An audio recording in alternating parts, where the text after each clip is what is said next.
So what I'm trying to wake you up on is reality of who you truly are. What is your spirituality? Are you asleep and dead? You know, I see you nodding your head. Is there something you want to spill out?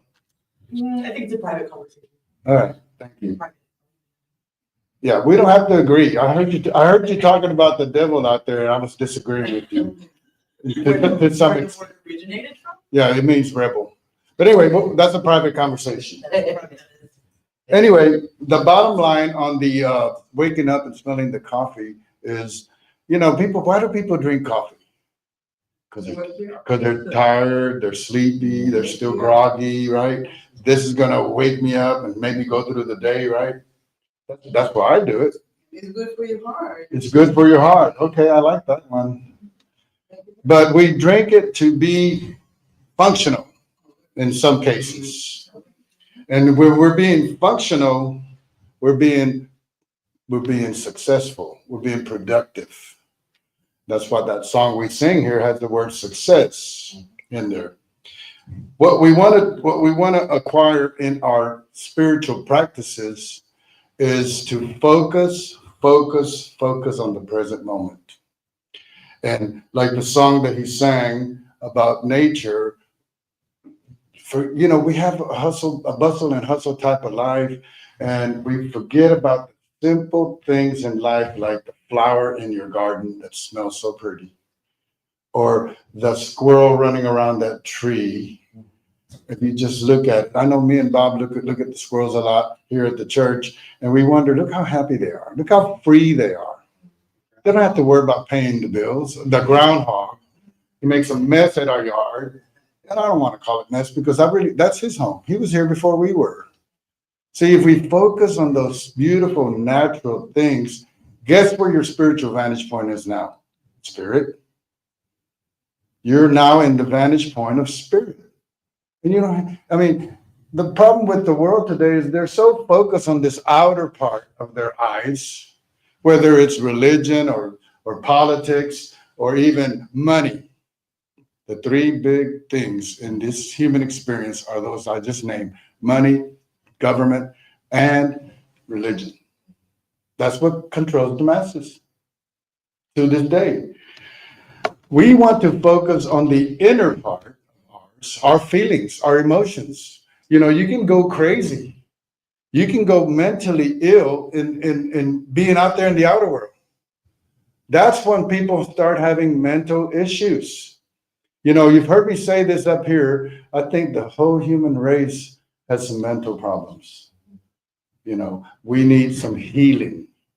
This is why I like Myrtle Fillmore so much, is because she teaches us how to go about to heal ourselves without medication or whatever, because the main root problem is in the way we're thinking, from the heart or from the mind. That's where your major problem is. Oh, but he's bipolar and he needs medication. You know what? You're about to find out some things that you're not going to ever experience again. Right now, there's a thing with diabetes, and I sent this video out on Facebook today about diabetes. That is really a dietary healing. It's not about the pills. It's what you're eating, what you're putting in your body as far as food goes, and as far as thoughts go. Because you don't have to, you can eat right all you want, but if you're thinking wrong, you're going to have hate. You're going to have ill feelings that's going to make you sick just as well. Whatever you put in here or here, you're going to get what you deserve. So one thing is they have this bipolar cure, and it's not a chemical imbalance in you. The only thing that's causing the chemical imbalance is what you're eating or what you're thinking. This is what Myrtle Fillmore tried to hammer down in her healing books. She's got so many books on this that we have forgotten. We have stopped focusing on the real root issue. One time they said, if you got a problem, no matter what it is, Go to the beginning of that problem and you'll find the answer. And most of the time, it's going to be the way you were thinking. 90% of the time, it's going to be the way you were thinking. Because if you're thinking right, you're going to eat right. If you're thinking right, you're going to have a good life. The positive path, the spiritual living. That's why I've hammered that down. But no, y'all don't want to listen to that. No, for real. That's what I hear from some people. Says, I don't want to hear that. But I'm over here talking to mainstream Christianity about these things. And no, they're right. They do not want to hear that. So in the practice that Murdo Fillmore teaches us, and this is something from the Daily Word that I was reading a few months back. Listen to this. I practice acceptance and find peace. That word acceptance is big because what's going on out there may not be to your liking, but acceptance is going to make you feel a lot better than if you didn't accept it, because you're going to get hurt and you're going to get your opinion out there, whether it's a good one or a bad one. There cannot be great comfort in understanding why certain things come to pass. This is what I like about this Daily Word. It puts me in the picture. Even if I didn't like what happened or didn't choose it, finding a reason for it can be a comfort and give me some peace of mind. Finding that reason. The reason for what? Why you don't like what happened. Why don't you like what happened? Oh, because, the dude is an a-hole. I don't like his personality. I don't like his attitude. I don't like anything about him. You have succeeded in going off the vortex. You have landed into the human consciousness. You got away from your spiritual vantage point and got out into the world and decided to join the rest of the group out there to have your opinion. And guess what happens right here? Nothing good. And guess what happens up here? Nothing good. Think happy. Think good things. There's always going to be some kind of happening in the world that is going to be to your dislike. Don't accept it. Don't get attached to it. Accept it. That's why the Buddhism teaches non-attachment. They don't want to be attached to anything out there. They want to practice spiritual surrender. What is spiritual surrender? In Unity, we call it affirmations and denials. Deny the thought that's negative. Deny anything that no longer serves you. How do you do that? Is that easy to do? No. No. You know why it's not easy to do in this realm? Because we're in the human consciousness. We're not in the spiritual consciousness. I'm telling you, I have an issue sometimes with being in the spiritual vantage point, especially dealing with my mother. Oh, by the way, she did another excursion the other day. Oh, Yeah. It's to the point where the doctor says, I think it's time for her to go somewhere. So we gotta make a decision there as a family. So just pray for her, I don't get too mad at her, but I do tell her, you're putting this upon yourself. It's a report is being made by the doctors and the police department, and that report is going to let the doctor know you can't be living with anybody. Because when she lived with my sister, she also left a few times, escaped. But you know how I think about it? Do you ever see that movie, One Flew Over the Cuckoo's Nest? Oh, yeah. oh yeah. Remember when they escaped? Yeah. But that's the joy. And I really think my mom's doing it out of joy. And it's when I give her cash that she does these episodes. So it's not that she's not witty. Smart. Yeah, because she wound up at not the Whataburger on Waldron, but the Whataburger on Airline. She's getting further and further away. The only thing is I got my little brother with her because she won't go nowhere without him. So yeah, we will need some prayers. What's that, Vinny? She knows where she's going.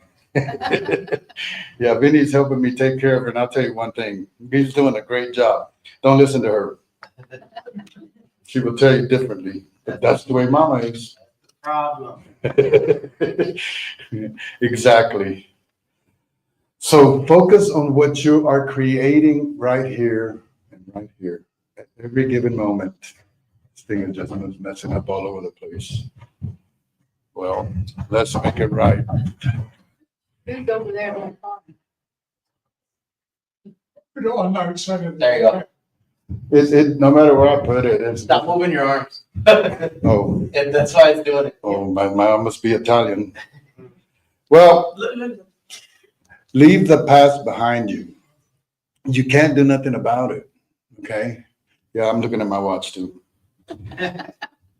Believe what you can imagine that's going to come towards you in a good way.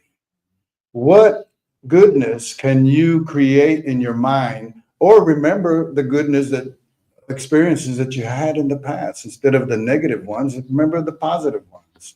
Can you remember when you were a little girl or a little boy and you were having the life of your life? I mean, the time of your life. Remember? There was no problems. Why couldn't we stay there and not get the bills every month? when you get that answer, please let me know. It's all in here. It's an inner way of thinking. We can still pay the bills and not worry about them if we act like little children and enjoy life and go smell the flowers and go hug a tree or whatever you feel like doing. You know, we've got a little bit of flowers over there that need some love. Go over there and talk to them. I have to talk to them when I'm watering them because they're mad at me because I didn't water them for 2 weeks. We're not supposed to use the water. Well, that's not what they were thinking. They were mad at me. I could tell because they were all withered. I hope they're up now. In 2 Corinthians chapter 4, verse 8, listen to what it says. We look at what can be seen, but at what cannot be seen. You know what that means? Can you make sense of that? We look not at what can be seen. I said it wrong, didn't I? We look not at what can be seen. Don't look out there. But at what cannot be seen. The thoughts. The thoughts are what cannot be seen until you put an image up there and use the power of imagination to create something good. You know, there's nothing wrong with disagreeing with your neighbor. There's nothing wrong with that. You have different ideals than I do. He has different ideals than I do. But we do need to respect. There is always that God in us. If you have God in you, you're going to have everything good, including the word respect. I mean, that goes with the territory of goodness. Unity, Myrtle, Charles hammer down to you, even Science of Mind does, to think good things, period. Think good things and you'll be a much healthier person. And you'll be a loving individual in this thing called the human experience. Remember, I'll say this again. This is but a blink of an eye. We can't see that. We can't see that. We think it's forever. This is 90 years old, 100 years old in this earth. And I've been through hell, some people say. See, you see the way they were already thinking? They did not create a heavenly world. They created a hellish world. If you have the thought in your mind that you've been through hell, get out of the human consciousness and get back into the spirit being that you truly are. So one thing I got to tell you, when you wake up in the morning and you smell that coffee, if you live alone, then go make it. Go make it. And I remember the days when you had those old coffee pots and they would percolate and make that noise. They even had a good commercial on it. But that would make me put me in a meditative, I didn't realize it was meditative feeling, but it would just hypnotize me, mesmerize me or whatever. And I would love that sound. And then the smell. See, that's getting back to nature. When you use your 5 senses in a good way, drink that coffee, go out and plan a great day, and you'll have the life you want. The kingdom of heaven is near you, is in your midst. That's what Jesus said. Happiness is in your midst. You just got to want it. If you don't want it, it's okay. Don't make everybody else unhappy, because that's what people like to do. Those, what is it? Misery loves company. Watch out for those people. Watch out for them. I got one at home. Ricky is the beautifulest person ever. And in contrast to my mom, oh my goodness, she's mommy dearest to the T. I love her to death, but she's mommy dearest, and we're challenged, and it's hard. That's Vinny. He's over there nodding his head. But it's not just her; it's what's going through her mind. She's 95. It's not her. I told her this morning, Mom, that's not you. That's not the mom I knew. Yeah, it's just she's going down, and we seeing it before our eyes. Mentally, she's going down. Physically, forget about it. She can walk the earth right now to the bus station and wind up at any given Whataburger. Anyway, let us go ahead and say, thank you, sweet Spirit, for giving us this day of life. Thank you, sweet Spirit, for giving us this great thoughts and good thoughts in our minds, that we can create a world that's benefiting for us and many others through the thought of just being good and acting good and being good to others and sharing the love that was meant to be. So it is. All right. I'm hungry. How about y'all?